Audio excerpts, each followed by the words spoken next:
Mheshimiwa mgeni rasmi pamoja na watu wote ambao umeambatana nao, lakini pia mpenzi sana Jennifer ambaye ni mwandishi wa kitabu cha Soar, lakini na wasemaji wengine wote hapa, itifaki imezingatiwa. Nimepewa nafasi ya kureview kitabu, lakini sijui kama nina haja ya kureview kwa sababu ninyi wenyewe tayari mmereview. Yaani wakati wazungumzaji hawa walipokuwa wakisema baadhi ya maneno na wengine mlipokuwa mkichangia, mlikuwa mnazungumzia kitabu nyewe wenyewe. Kaka yangu, sijui jina lako unaitwa nani? Naomba nisikie jina lako. Unaitwa nani? Baraka. Baraka, hongera sana. Kitabu cha Soar kina sura 13. Mojawapo ya sura ni ile sura niliandika kwa sura ya 8, inasema sell yourself out. Au sio bwana? Baraka aliposimama nilimshangaa kwa sababu aliamua kusell himself out. Na wakati mwingine unaweza ukaamua kuwa vulnerable. Ukaamua kusema hata vitu ambavyo wengine wanaweza wakaona ni aibu. Kwa mfano alisema, jamani, nilikuja tu na buku hapa, baadaye sina hata hela ya kuondoka nayo. Bro, una hela sasa hivi, si kweli? Alijisell himself out. Lakini si tu hivyo, nilimsikiza na mwingine huyu wa Woodprint TZ, naye alisell himself out. Aliposimama alizungumzia ni baadhi ya vitu gani ambavyo anavifanya. Jennifer alipoandika kitabu hichi na hii sura akaiweka, alikuwa anataka kuwafundisha ama kutufundisha sisi kama vijana tuji-expose kwenye opportunities. Wangapi hapa mnaweza kuji-expose kwenye opportunities kama Baraka na kama kaka wa Woodprint TZ? Wangapi? Kuna wengine wanaweza wakawa na hofu, lakini nina uhakika kama ukisoma kitabu, kwa sababu Jennifer ameelezea kwa usahihi na kwa kina ni jinsi gani unaweza kufanya. Moja wapo ya njia ni rahisi tu, kujiamini. Ukifika kwenye eneo la watu kama hawa, unatakiwa kitu cha kufanya, kujiamini. Ziko mbinu nyingine ambazo amezielezea pia kwenye hiyo sura ambazo sitazisema sana. Nikamsikia pia dada yangu Rejoice ambaye ana catering service aliyoanza nayo muda mrefu, nikashangaa alichokuwa akielezea. Lakini maelezo yake yaliulizwa swali na dada yangu hapa, sikujua jina lake. Jina nani dada? Upendo. Yes, Upendo aliuliza akasema, mimi kama niko tu mwenyewe, sina baba wa kunipa sapoti, ninawezaje kufika mahali nikawa mjasiriamali kweli kweli? Jennifer kwenye kitabu chake sura mojawapo, Upendo, anaelezea kwamba you need others on your way up. Si lazima sana wawe wazazi wako.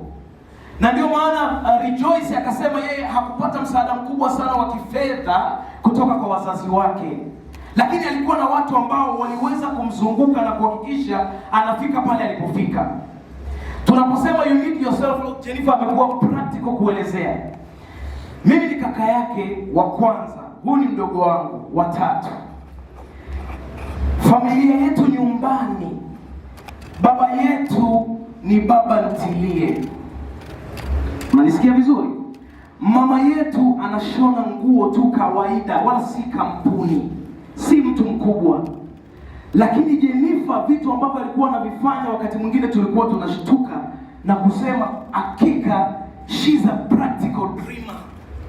Yaani ni mtu ambaye anaota ndoto ambaye ni halisi.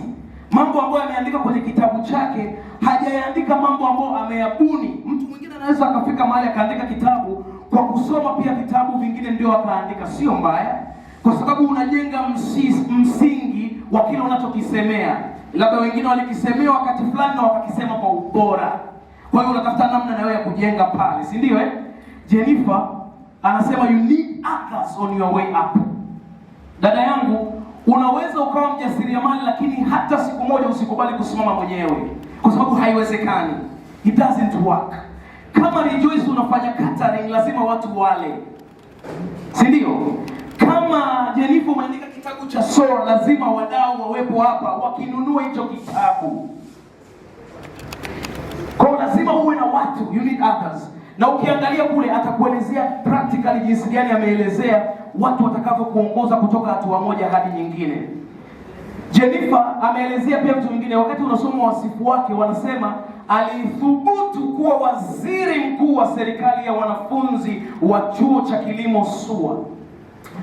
Lakini ninalolijua mimi zaidi na ninyi ambao mnalijua kwa sababu nyinyi mko naye hapa, hiyo ni nafasi ambayo haikuwahi kushikwa na mwanamke ama binti kwa muda wa miaka mingi kabla yake. Passion. Ndio maana Jennifer akasema standing for what you believe in, sura namba 5 ya kitabu chake. Standing for what you believe in. Nakumbuka wakati ule alikuwa ananipigia simu, anasema bro, yani inafika mpaka wakati mwingine nakosa hata usingizi, kwa sababu pia alikuwa na mashaka, nitafanikiwa, lakini alipata support ya watu. Kimsingi alitaka kuwa rais wa SUA. Ana adabu. Alitaka kuwa makamu wa rais. Maana alikuwa anataka kile kikubwa zaidi. Unajua wakati mwingine unaweza ukawa unatamani kufika kwenye mwezi, sawa? Unataka kufika mwezini, kwa unataka kile kitu ambacho ni kikubwa zaidi. Hata ukishindwa unafikia pale mahali ambapo unakaribia. Kwa hiyo baadaye akajikuta amekuwa waziri mkuu. Haikuwa rais, alikuwa halali, but she believed kwamba anaweza. Na ndio maana akaandika hichi kitabu. Hakuandika tu kwa sababu alisoma mahali kwamba kuna mtu amemwandikia, hapana. Ni maisha yake yeye binafsi, Jennifer Karoli.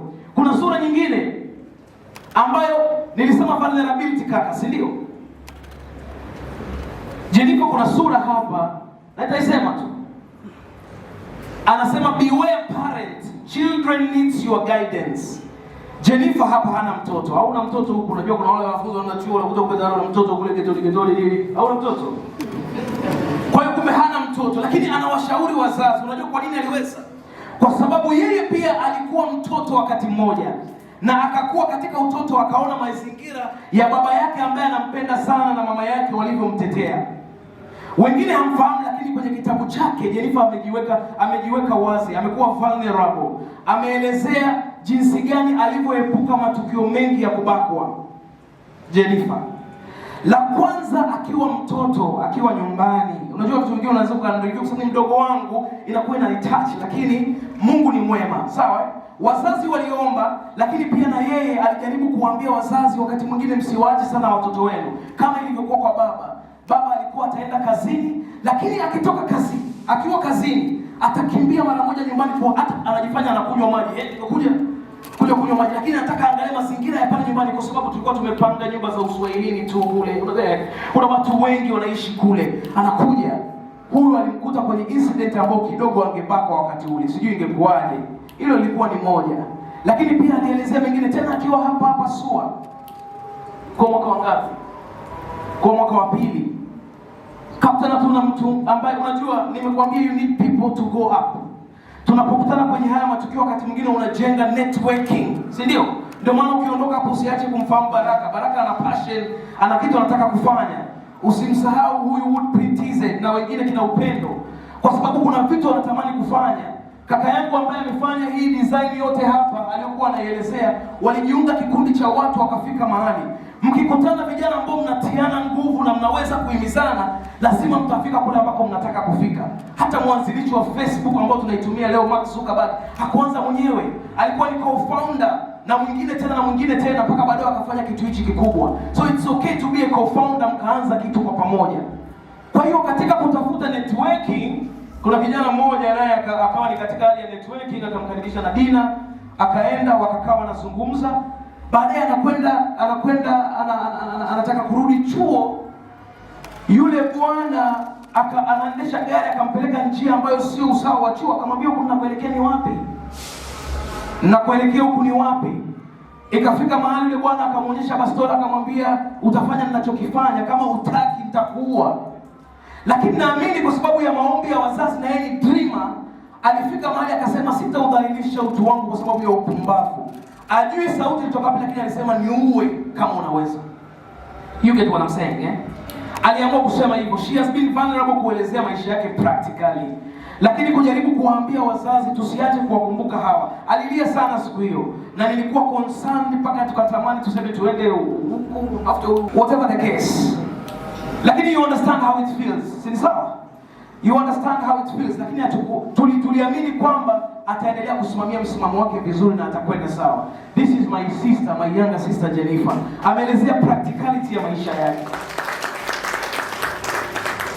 Na ndio maana kwenye kitabu hicho pia akafika mahali akasema, jamani, my first chapter should be about self-healing. Kujiponya nafsi yako.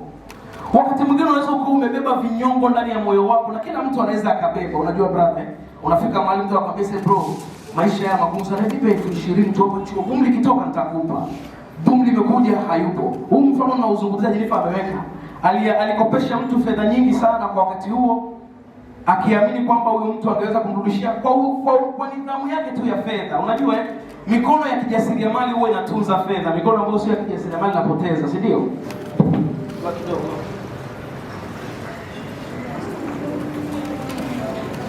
Kwa hiyo akafanikiwa kumpa huyu mtu, lakini alimzungusha miaka nenda rudi, hajawahi kurudi. Ameiweka kama mfano wa jinsi gani ilivyomuumiza wakati ule, lakini ameamua kuachana nayo. Unasikia? Kwa hiyo wewe ni kijana huko hapa, inawezekana kuna mtu alikukwaza. Chukua hicho kitabu soa, alafu angalia Jennifer jinsi gani alivyoweza kufanya ile self healing. Na kila sura ambayo ameiandika inafuatana na sura nyingine. Yaani inajenga kwenye sura ya kwanza.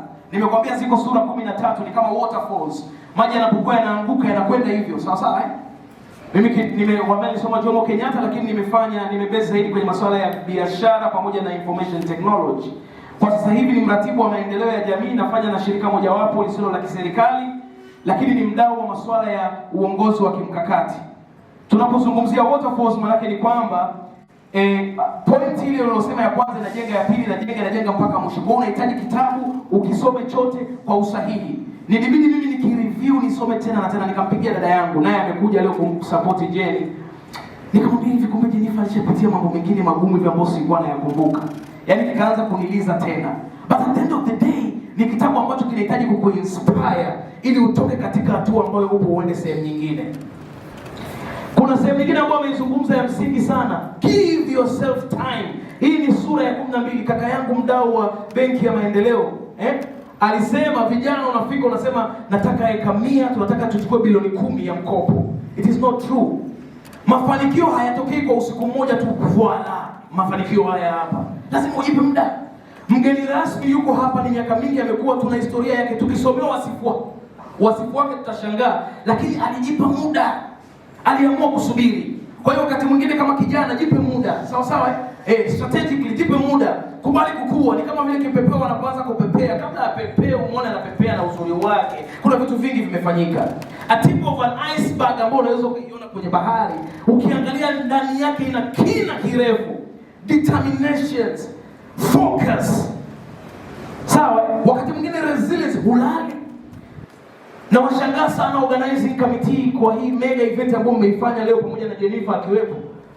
She has been calling us like up and down, tulifiwa na bibi nyumbani, lakini she was there. Lakini yuko pale usiku halali, mama nyumbani ananiambia kuna mtoto halali yuko tu usiku all the way. Halali. But she's thinking about today. She's thinking about you people.